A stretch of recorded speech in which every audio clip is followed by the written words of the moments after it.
Дорогі українці, українки, передусім щодо трагедії в Полтаві, рятувальні роботи зараз ще тривають, розбирають завали, залучені всі служби. Станом на цей час кількість поранених 271. Усім надається необхідна допомога. Я вдячний усім рятувальникам, лікарям, медичним сестрам, всім полтавчанам, хто долучився до допомоги, здавав кров, хто підтримує. Відомо, що під завалами зруйнованої будівлі є люди. Робиться все, щоб врятувати якнайбільше життів. За наявною зараз інформацією, цей російський удар вбив 51 людину. Мої співчуття всім рідним та близьким. Правоохоронні органи та Міністерство оборони України з'ясовують всі обставини цієї трагедії. Цей удар росіяни здійснили 2 балістичними ракетами. Сигнал повітряної тривоги був. Все інше, кожну деталь мають встановити і перевірити під час розслідування. Сьогодні провів засідання Ставки. Предметно говорили і про застосування ППО, про захист наших міст і громад, визначення кроків для того, щоб зробити більш ефективним застосування систем, які у нас вже є. Ми працюємо і над тим, щоб отримати для України додатковий захист. Дуже розраховуємо на Петріот, який готується передати Румунії. Вдячний буду за цей крок допомоги від Румунії. Це те, що дійсно підтримає наших людей, нашу країну, увесь наш регіон. Звичайно, ми продовжуємо працювати з усіма партнерами заради більш сильних рішень на підтримку нашого захисту, заради далекобійних рішень, які могли би знищити ще до старту значну частину російської балістики. Це одне з ключових питань цієї війни взагалі. Питання нашої далекобійності, відповідних дозволів від партнерів, далекобійних снарядів та ракет, які ми могли би використовувати. Російські удари будуть неможливі, якщо для нас буде можливо знищувати пускові установки окупанта там, де вони є, та російські військові аеродроми і логістику. Дати Україні такі дозволи, таку зброю – це зробити точно найбільший крок до реального, справедливого завершення цієї війни. Росія просто не вміє воювати без терору. Саме терористичні удари та здатність сіяти руїни замінює російському керівництву і тактику, і стратегію війни. Говорив сьогодні з прем'єр-міністром Канади. Поінформував про ситуацію на полі бою, про наслідки російського терору.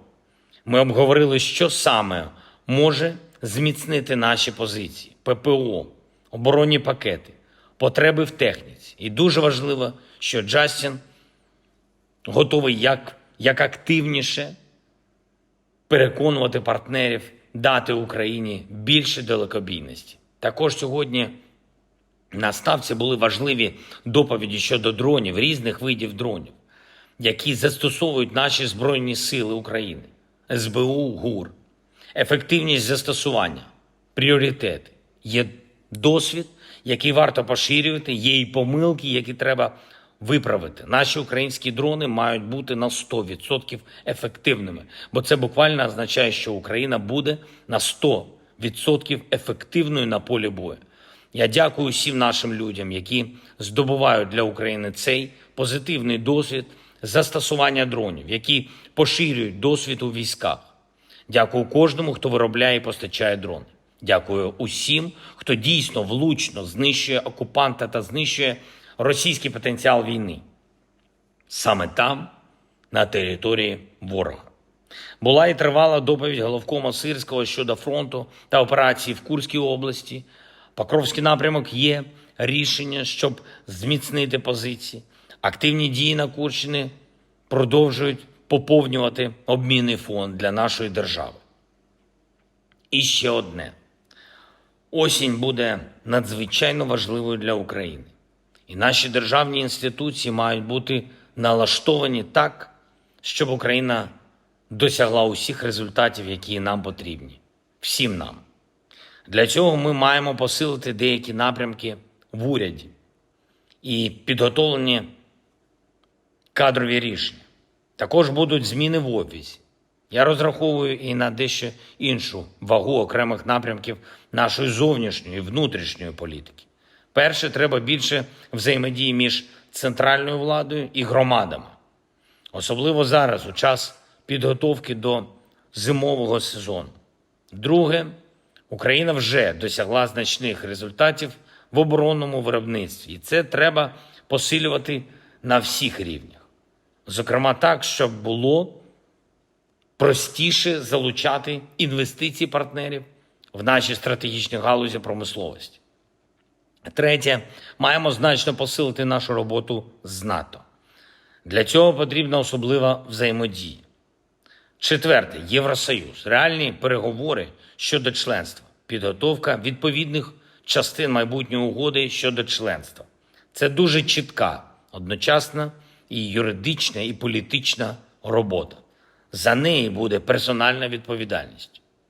І п'яте, треба поєднати все, що Україна досягла у відносинах з партнерами, довіру до України, силу українського духу, відносини з партнерами і ті завдання, які є перед нашою державою в протидії російській пропаганді, а також у захисті української культурної спадщини.